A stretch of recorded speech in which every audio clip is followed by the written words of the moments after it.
But I also want to shine a light on what's happening over in South Korea.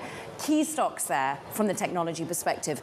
SK Hynix, chip focus, Samsung, chip, phones, everything technology, key exporter for this particular country. We're off significantly when you're looking at those shares that are traded abroad, those in London, those in Germany for SK Hynix, all as we understand that the leadership in South Korea moves to martial law. But of course, members of the own party of the president are not agreeing with the move that has been made. You've got to get up-to-the-moment news with us. You can also do that if you're lucky enough to have a Bloomberg terminal. Check out Top Live. There's a blog there with the latest on what is occurring in South Korea. Just type in TLIV Go. But we want to bring you what is the up-to-the-moment reporting from Mike Shepard, who joins us from Washington. So much to be debating when it comes to geopolitics today. Mike, can you start with us, for us, in South Korea, and just how extraordinary the movements are being made? Well, you know, as you said, Caroline, it even caught members of President Yoon's own party and aides off guard. They weren't expecting this. It was born of perhaps frustration out of a deadlock over the budget between his minority party and the majority Democratic Party in the nation's parliament.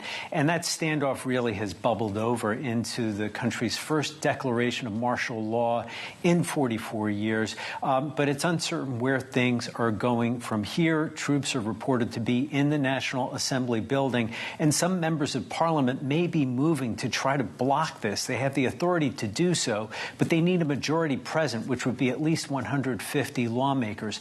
And as I said, this is a fast-moving story, so we will have to keep close watch on where this standoff between President Yoon and his own lawmakers ends up heading.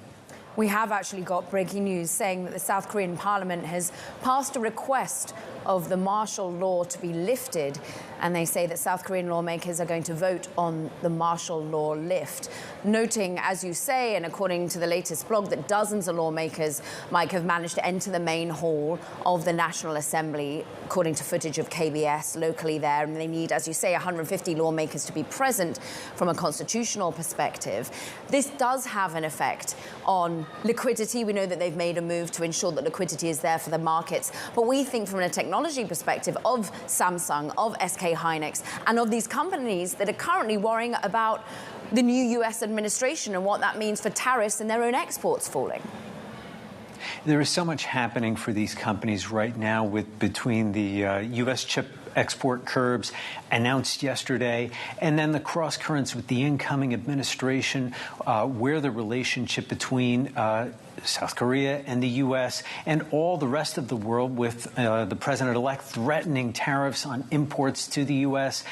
So adding this to the mix is just another bit of volatility for key companies like SK Hynix and Samsung Electronics, as you highlighted at the intro. YTN TV is currently reporting that it's uncertain whether South Korean stock markets will indeed open on Wednesday.